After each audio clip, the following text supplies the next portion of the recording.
Okay. It is a trepidant and motley multitude. Two interesting words here. Trepidant means trembling with fear. Trembling with fear. And motley, that means sort of having elements of great variety or incongruity. So we have a multitude that's trembling with fear, and it's a great variety or incongruity, heterogeneous mixture of beings. A strange pell-mell of magic artisans. Pell-mell here is a confused mixture, something that is headlong, frantic, disorderly haste. And artisans, of course, are craftspeople. So Sri Aurobindo is using a lot of interesting words here. A strange pell-mell of magic artisans. Well, why are they magic? Because they have this possibility to mold the plastic clay of life. A strange pell-mell of magic artisans was seen molding the plastic clay of life. And what are they? An elfin brood, an elemental kind. Elfin, of course, is usually we understand it as small, man-like beings that are mischievous. They certainly are mischievous. Brood is offspring, one family, species, a group. Elemental kind, very primitive, very simple. So now we come to this astonished by the unaccustomed glow, as if imminent in the shadows, started up imps with wry limbs and carved beast visages, sprite prompters, goblin wizened or fairy small, and genii, fairer but unsouled and poor, and fallen beings, their heavenly portion lost, and errant divinities trapped in time's dust. A lot to go through here. Oh. We see that this elfin brood, this elemental kind, is astonished by this unaccustomed glow, this light that Ashwapati is bringing. As if imminent in the shadows, these imps started up. Started up, of course, began with wry limbs. Wry is, often we say he had a wry look that is twisted into an expression of disgust or disappointment or annoyance. So imps with wry limbs, these are limbs that are twisted into these expressions, and carved beast visages. Visages are appearances, aspects. Now he's going to get, you see, he's already told us elfin brood. He's told us about imps. And now he's going to talk to us about some other things, some sprite prompters, goblin wizened or fairy small. Sprite prompters, he hyphenates the word here, and they are elves or fairies or even goblins, but they incite and they often move others against their own will. Goblin is, again, a grotesque sprite that is mischievous or malicious towards people. Now he says goblin wizened. we speak of someone who is wizened with age. The face is wrinkled and the body it looks a bit frail, wizened, shriveled, or wrinkled with age.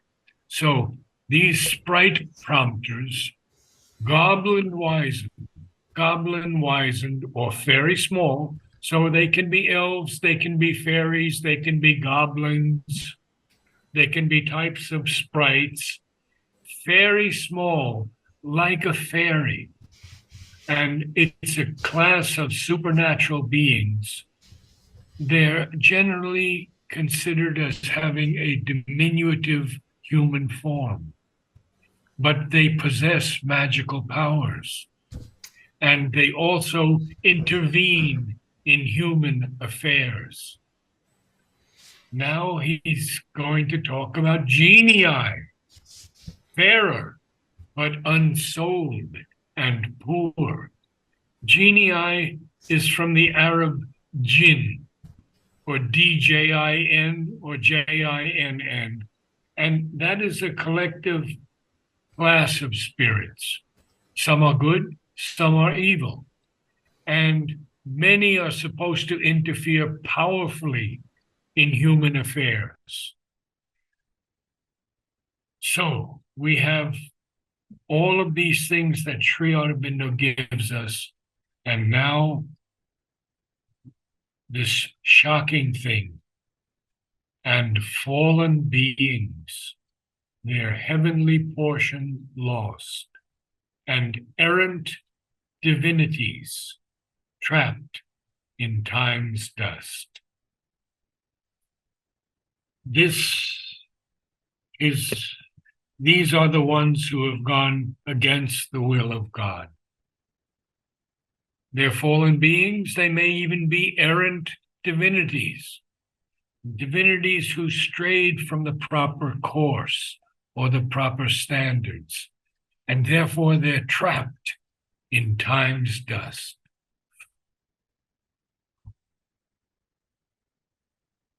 Ignorant and dangerous wills, but armed with power, half animal, half God, their mood, their shape.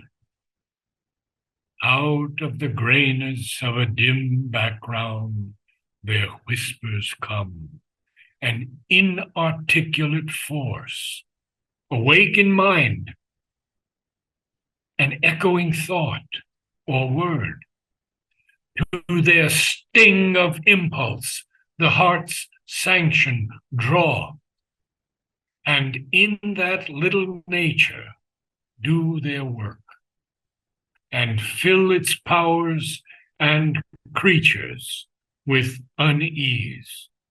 Now, I think all of us, well, maybe not all of us, but many of us have said things, allowed things to come out of our mouths that we didn't mean. And these beings are the ones who do this. They are not us. In fact, we think all these things are us, our thoughts and our wisdom and all, nothing at all. It's all nature. And so we see that out of the grayness of a dim background, their whispers come, an inarticulate force, not uttered or emitted with expressive or intelligible modulations, we would say, but they awake in mind an echoing thought or word. And then he says, to their sting of impulse, the heart's sanction draw. So they even draw the heart's sanction, agreement, authoritative permission or approval to their sting of impulse. And in that little nature, do their work. And do what? And fill its powers and creatures with unease. And now he's going to take us even deeper. Because we have to know that these planes of existence actually exist, and Sri Aurobindo is the one who has studied them, climbed up this stair, and found out their good and their weak points. So we see next, it's seed of joy. There is a seed of joy in all of us. And they curse it with sorrow's fruit. They put out with error's breath its scanty lights, and turn its surface truths to falsehood's ends. Its small emotions spur, its passions drive to the abyss or through the bog and mire, or else with a goad of hard, dry lusts they prick, while jogs on devious ways that nowhere lead life's cart, finding no issue from ignorance. A lot to go through here. So these beings who approach us when we are weak or when we are open, and we see that constantly in these homes for the insane, the deeply troubled, and they sting the heart's sanction. They draw it with a sting of impulse, and they do their little work. It's not a huge work, but for some people, it's life-changing towards the negative. And they fill its powers and creatures with unease. Then he tells us now, it's seed of joy, life's seed of joy. They curse with sorrow's fruit. Put out with error's breath its scanty lights, the scanty lights of joy, and turn its surface truths to falsehood's ends. Its small emotions spur, its passions drive to the abyss or through the bog and mire. I have felt anger in myself when I knew it was not my anger. And I was livid with anger at times toward myself or toward things or toward circumstances. And I was used by these beings. I tell you honestly, this is my experience. Then he has a colon after the word mire, and he says, or else, with a goad. A goad is a long stick. You know, the little boys prod their goats and their cows with a goad. And to prick something is to urge it on, to spur it. Or else with a goad of hard, dry lusts they prick. While jogs on devious ways that nowhere lead life's cart, finding no issue from ignorance, no result from ignorance, jogs on, pushing on, nudging on, moving with a jolting rhythm, bumping, jerking. Now, to sport with good and evil is their law. So they have a law. These gods of this plane, of the little life, these godheads, they lure to failure, luring to failure and meaningless success. Oh, what a line. Huh? Luring to failure and meaningless success, all models they corrupt. All measures cheat, make knowledge a poison, virtue a pattern dull, and lead the endless cycles of desire through semblances of sad or happy chance. What did they lead it to? To an inescapable fatality.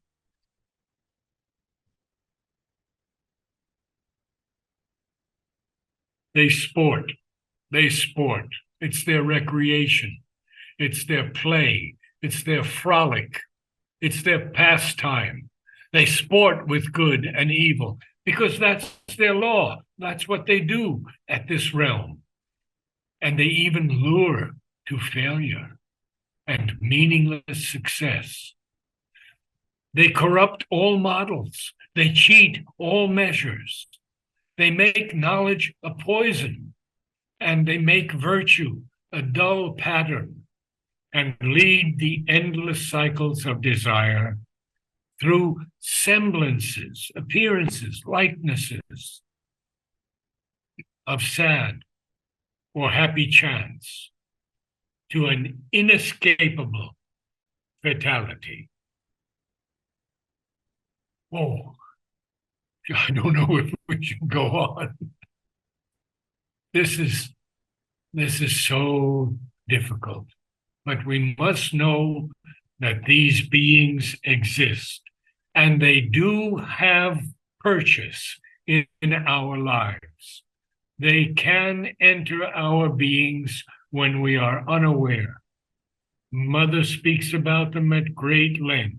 She knew the occult like no one else knew it. So I think what I'm going to do is ask if you have any questions, and if not, I will read it through. I have a question, Naradji. Yes. This is amazing because I have, like you said about your own experience with anger, I have lived it and I'm learning it for the first time in my life. Can you speak a Like little this. louder? I can't hear you, Falguni. Yeah, I yeah, can't yeah. hear anyone. Can you hear me now? Is this better? Yes. Yeah, thank you so much for reading this. I have experienced this uh, through myself or through others. And my question is, how do we protect ourselves? It's a very good question. Huh? How do we protect ourselves? The only way I know is by constantly calling Mother. And today I was with Vasanti and Jayanti for hours, and Jayanti spoke about these beings and how Mother would protect her every time she called. She said every time, not one time did Mother not help her. She helped her every time. So that japa of the name is so important in our evolutionary progress, in the work of our inner being, in the bringing forward of the psychic presence in us. It is only through Mother that we can make this great progress. Thank you. Is japa enough, or does it have to be? Is the intention or something behind it that really matters more? I will answer your question. When one begins japa, it is very often simply mechanical. Yes. Ma, mother, mother, and one repeats it and repeats it. But after some time, the soul catches it and it begins to repeat it consciously. And there is nothing greater than that, to answer your question. So if we are in the middle of our work, I've experienced these from people around me when I'm in the middle of work, any work. Sometimes I can chant japa, but there are times when I cannot. During those times, what is the best option, like Well, practically? Buddha said, build a wall. Okay. You build a wall between them and you, and everything they say goes back on them. Yeah, I've experienced that. Yeah, thank you. Yeah. Okay, very good. All right, I will begin reading.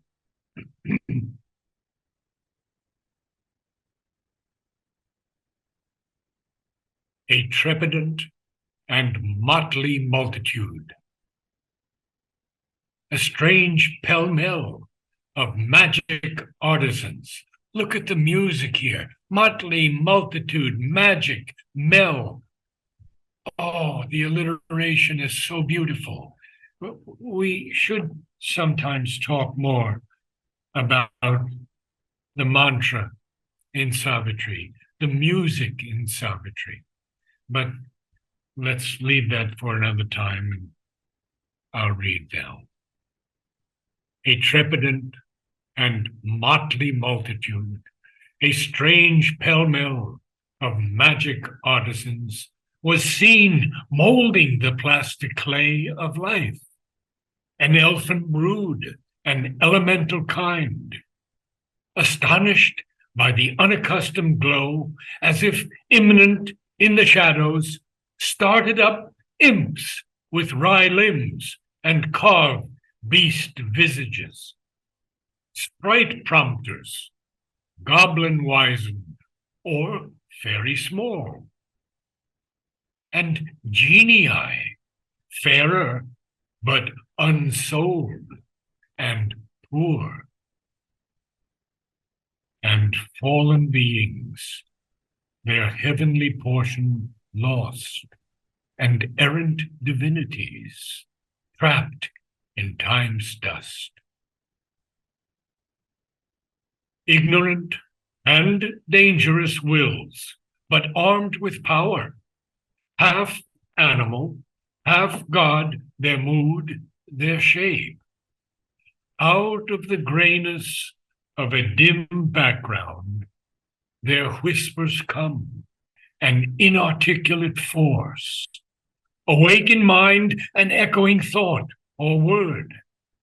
To their sting of impulse, the heart's sanction draw, and in that little nature do their work, and fill its powers and creatures with unease. Its seed of joy they curse with sorrow's fruit, put out with error's breath its scanty lights, and turn its surface truths to falsehood's ends. Its small emotions spur, its passions drive to the abyss or through the bog and mire, or else with a goad of hard, dry lusts they prick, while jogs on devious ways that nowhere lead life's cart, finding no issue from ignorance. To sport with good and evil is their law, luring to failure and meaningless success. All models they corrupt, all measures cheat, make knowledge a poison, virtue a pattern dull, and lead the endless cycles of desire through semblances of sad or happy chance to an inescapable fatality.